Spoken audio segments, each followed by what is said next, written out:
Hello, and welcome to another episode of The End of the Search. This one I titled Overcoming or Transcending Resentment, Anger, A.K.A. Fear. Basically, fear is any feeling or sensation that corroborates the belief that I am a separate individual. So it could be labeled resentment, anger, hate, or even desire and all those things. But let's focus on the so-called negative ones to see that the approach that we're going to be using here is very, very different. When a feeling of resentment or a feeling arises and the thought label it resentment, it's a memory of something that someone did to me. I was hurt, either physically or psychologically. I was betrayed, or whatever the case may be, and I feel resentment towards someone. Okay? Anger. I was raised in an environment that is very prejudiced. Therefore, there's feelings of hatred towards someone, whatever the case may be. All those feelings arise. And the mind, what it tries to do is that it tries to overcome it. It tries to heal it, not realizing that all that it's doing is feeding the cause underneath, which is the belief I am a separate individual. See, we're not here to deal with specifics. We're here to deal with the cause. So, when a feeling that you may label resentment or anger shows up, because there's a thought of someone who did something or an event or whatever the case may be, it does not matter. When I rest in the presence of beingness and I begin to notice, I begin to question who am I, then simultaneously that anger or resentment or that feeling, whatever the case may be, has to be attached to something. Well, as long as I am believing that I'm this separate entity, those feelings have something to attach to, and those thoughts have a justification for that feeling, and therefore creates a story that I cannot get away with, because the story keeps corroborating the belief that I'm a separate entity. But what would happen if I simply resting in beingness, the feeling arises, but I don't identify with any thought that is trying to give meaning to it, because simultaneously I am not identified with the thought that I am a separate entity or a separate individual. What happens? What happens is that the feeling has a way to express itself, but it also can leave, it can transform into the nothingness where it was seemingly born. See? That allows me to remain as I am, which that I amness, interestingly enough, is what is referred to as love. You see? Love doesn't judge. Love does not reject. Love simply is all-encompassing. And whatever arises in it, it doesn't judge it, it doesn't discriminate against it, it simply sees as what it is, and that's it. So, when we keep remembering the nature of what we are, all those feelings and sensations will heal on their own. That doesn't mean that they may or may not appear, but they lose the charge. They no longer have an effect on us, because we have done the investigation of who I am.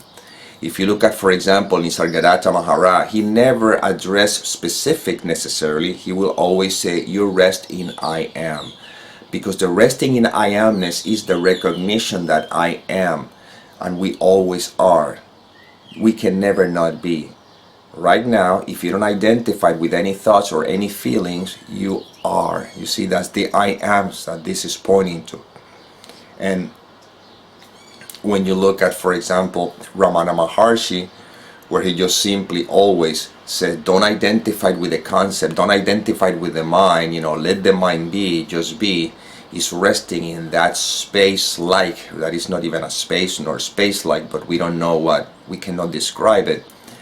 And the consequence of that is that the recognition of the I am, that I am remains, and everything else that seems to happen on the surface just falls away, falls by itself. You see, you don't have to do anything about it.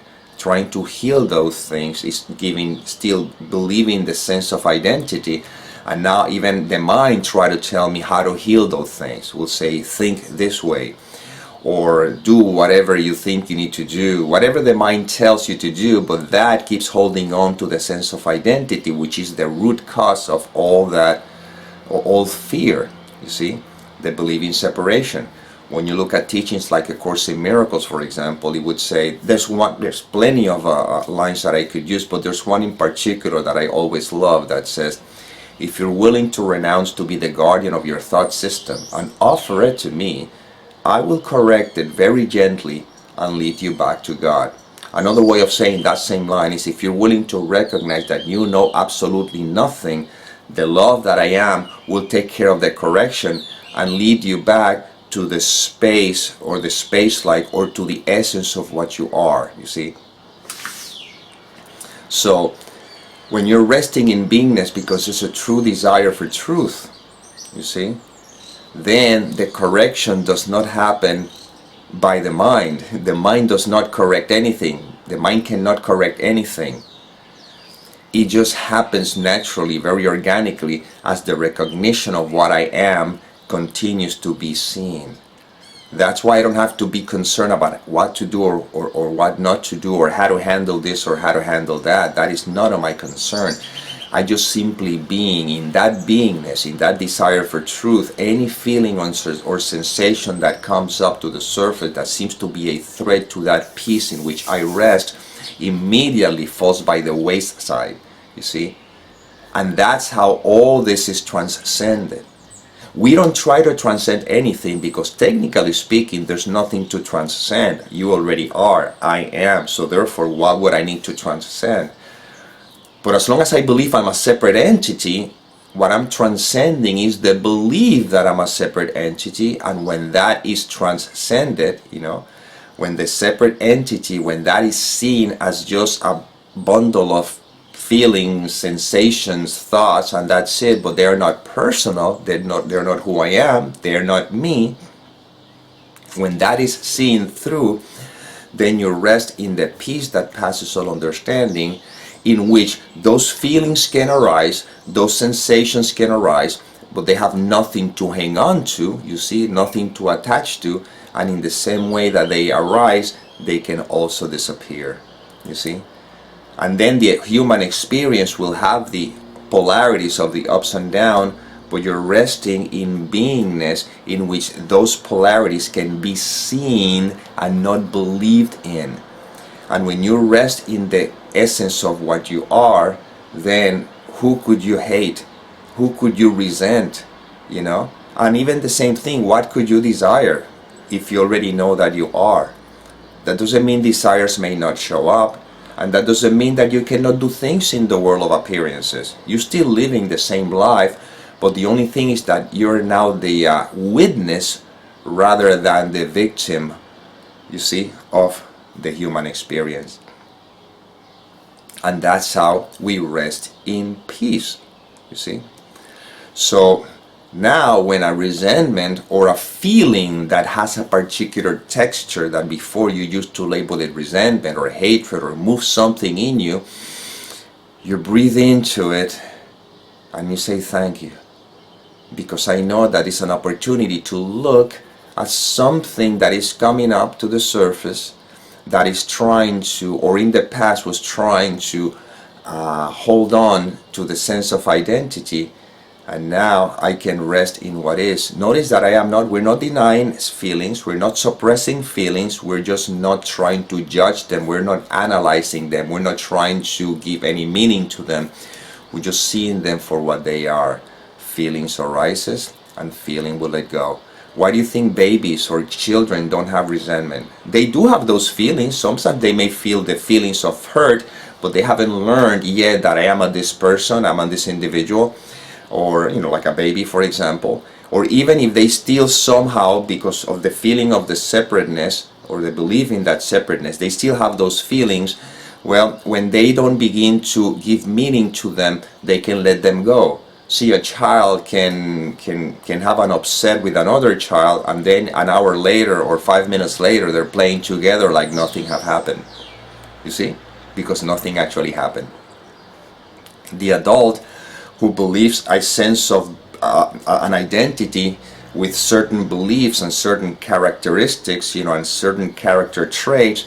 If somebody, an adult, for example, in the complex mind, believe in certain things, and this person does something, steals from me or whatever, the adult create a belief that says, look what this person did to me, I need to be punished, and because of that, now I have resentment, and before you even know it, that they can carry that for the rest of their lives. But a child doesn't have that. A child sees something that doesn't understand, what does it mean? And he may feel what it feels, but then an hour later, they're playing again like nothing have happened, you see? Now you may say, well, that means that you let people step all over you. No, people don't step all over you. If anything, when they do or behave that way, you're still resting in the I am that I am, and therefore you remain peaceful, you remain happy, and for the sake of this example, this other person is hurting him or herself. And before, when you used to identify with the same thought system, call it ego thought system, that used to attack what they did to me, now there's a sense of compassion, because you know that that person must be feeling small, but must be feeling hurt, because you understand the belief system that they're holding on to, because you used to have that as well, and that's why they behave the way they do. And now, instead of you being identified with the same thought system and becoming the fuel that or the gasoline that fuels the fire, now that you are healed, you become the water that helps puts it out, if the person is ready for that, of course. If it's not, the person will walk away from your life, because you guys would have nothing to talk about, would have nothing in common. You do have in common the fact that you both are, but as long as there's a belief system that says I am something, and the other one has a belief system that knows who he or she is, well, there would be no place to meet, and that's fine, because you still remain as love. And if the other person is ready, eventually they may come around, and if it's not ready, well, again, in life you see people come into our life and then they go, that's it. But you remain, and then there's no resentment, there's no fear, there's no anger, there's no feeling of retribution, there's nothing, because you know that you are everything. And in the everything that you are, then nothing can be lost and nothing can be gained, because you are the wholeness, you see. This reminds me of a story of I believe this club owner or restaurant owner, or I think that's in Monterrey, Mexico, that he used to have all this memorabilia from the Beatles, a lot of it, and some of it cost money, and he had it all displayed on the walls and everything. And somebody asked him, aren't you afraid that someone can steal some of that art, whatever? Because he was an art collector too, he had some museums as well. And he says, I'm not worried about that, because beyond the world is not going to go anywhere else. He's kind of saying, where it can go. The world is, and there's nothing more than that, so it cannot go any more than that. See, from the human perspective, when you think you're this little separate entity, you think that things can be taken away from you. But when you know that you're everything, nothing is taken away from me. You just simply relocate in another aspect of me. I may not be able to see it with the physical eyes, but has to be somewhere within me, because the me that I'm referring to is not a person. The me that I'm referring to is the all-encompassing, everlasting energy field, that has no words. Now you may say, yeah, but I have this is mine, this is my house, this is my car, this is my... Yeah, I understand that from the limited perspective of the separate individual, but what we're pointing to here is that you're not that individual. Only when you believe you're an individual, you need to accumulate, you need to hold on to stuff, and that leads to hold on to even thoughts like resentment and anger and fear and all that stuff. But when you know who you are, then all those things begins to wither away, because the priority is the peace as opposed to the desire or the things. You see? The way I look at it is that if something can be taken away from me, and I've said this in videos before, in my mind, or I think I said it in the Spanish version of the channel, I'm not really sure, but in the mind what I do is I just give it away already. I'm not giving it away to the person or someone like that, and if somebody took it, what can I say? What I'm saying is that when I feel a feeling and sensation or something that I know is simply solidifying the belief that I think I'm this separate entity and I have something that belongs to me, which nothing belongs to me, everything is what I am. But when I'm afraid of losing something, immediately I just simply surrender it to the universe. I said, universe, this is yours, has nothing to do with me. I had it for the time that I was supposed to have it. Now, if you want it back, it's all yours. And that is not a way of, it's not a cop out, so to speak, or trying not to feel. No, if I have to feel the feelings of whatever comes up, I feel them. I feel them, but I don't give meaning to them. I just notice how the mind is trying to make sense of it, you see?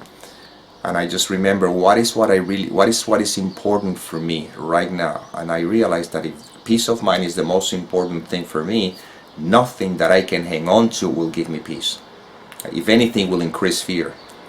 You see, nothing that I can hang on to will give me peace. All it will do is that will increase fear, and I don't want to experience the fear. I want to experience the peace, and therefore the common sense will say, let it go. You see? But again, don't try to understand this from the conceptual mind that says, yeah, but if I let it go, then I can lose it. No, because you're still believing that you're the person. And as long as you believe you're the person, of course, I mean, the mind cannot understand the possibility of letting go of something without thinking that it's losing something or sacrificing something. But when you know that you are, when there's a recognition that I am, then life is just simply a display of experiences, a display of emotions, a display of thoughts. But none of that has any effect on what you are, the bigness in which you rest. And that's where these videos are pointing to. You see? Let's put it to the test to see that this is not a joke. Right now, whatever you're so afraid of losing, whether it's a relationship, a loved one, because the body is no longer here, your brand new car, whatever toys you're holding on to, your investments, anything, anything. Remember, don't worry about it, because nothing is being lost right now. This is just thought. But if you're worried or concerned, that is a test of what we're saying here. You're reacting to your thoughts. You see, your loved one hasn't left yet, not yet, hasn't left, But if you're feeling afraid of that thought, can you see that you're reacting to the thought and not to a fact? You see? So let's put it to the test for now. Let's not get something that to be too dramatical for you. Let's go with little step increments, not something that is too extreme. Let's go with something like losing a toy or something that you may think that, could cause some hurt in you, okay? Or even if you have a memory of something that someone did, that could work anyway. I want you to, right now, ask yourself, is peace is what you want above all else? This is very important. If you don't want that, then this exercise is going to be trying to be a mental manipulation, and it's not what we're talking here. Right now, if peace is what you want, which is perfect, because peace is what you are actually, I want you to simply relax. Bring that thought into the mind and notice if it causes any feeling. Okay? Now you breathe in, and immediately you remember that nothing means anything. You see? Don't let the thought interpret the feeling. Just see the feeling as what it is. Nothing means anything. And now don't identify with the thought and just rest. Just rest. Right now. Just breathe in and rest. We're not avoiding feelings. We're not trying to suppress anything. We're not pretending. We're actually pointing to a fact. We're pointing to an experience. What is the direct experience when there's no identification with the feeling, what is the direct experience? You see? Breathe in, just be. Just be. Okay? That's where we're pointing to. Now, I'm not asking you as a person to be. This is where now it's getting interesting. Beingness is your natural experience in which you're resting right now. Thought gets in the way. A thought makes an interpretation. A thought can be there, that's fine, just don't believe in it. The feeling can be there, just don't believe whatever the thought is telling you about the feeling. I'm just simply inviting you to be. See, that beingness is what you are always, and that is unperturbed, undisturbed, unmoved. Always. Never changes. That's your natural state of being, which is not a state, but I don't know what word can I use. Do you see? Do you see that this is not theory? You see, you don't have to do anything to get to this place. You are already this space. Now, look at the thought again, the same thought that caused you whatever you did, but don't interpret it, don't give it any meaning, just look at it as simply a scene in a movie, you see? But don't identify with the thought that is trying to judge it, because that implies you're identified with the self, the person that you think you are, which is another thought, by the way. This is just beyond that. Just the more you rest in that, then if we were to use the word healing, because I don't know what other words to use, or the energy that it was giving to that thought prior begins to dissolve on its own. That's the healing we're pointing to. You see, I don't have to do anything about it. It's just basically watching how all of the feelings, sensations may come up out of conditioning, and now we're learning to see through them. But I'm seeing through them because in truth what I want is to remember that I am, not because I'm trying to feel better. You see, me trying to feel better is still holding on to the sense of identity. This is not about feeling better. This is about knowing that I am in spite of whatever feelings may come up. Some feelings may be comfortable, some may not be comfortable. Some thoughts may appear to be positive and some thoughts may appear not to be positive. But it doesn't matter, because positive or negative is a judgment. You see, it's another thought. Just be. You see? This is all we're doing here, nothing else. I mean, I have no techniques, I don't know, practices, nothing. I'm just pointing to the obvious. Can you see it? Can you notice it right now?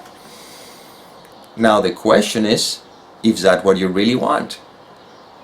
See, the sense of identity will sell you all sorts of things.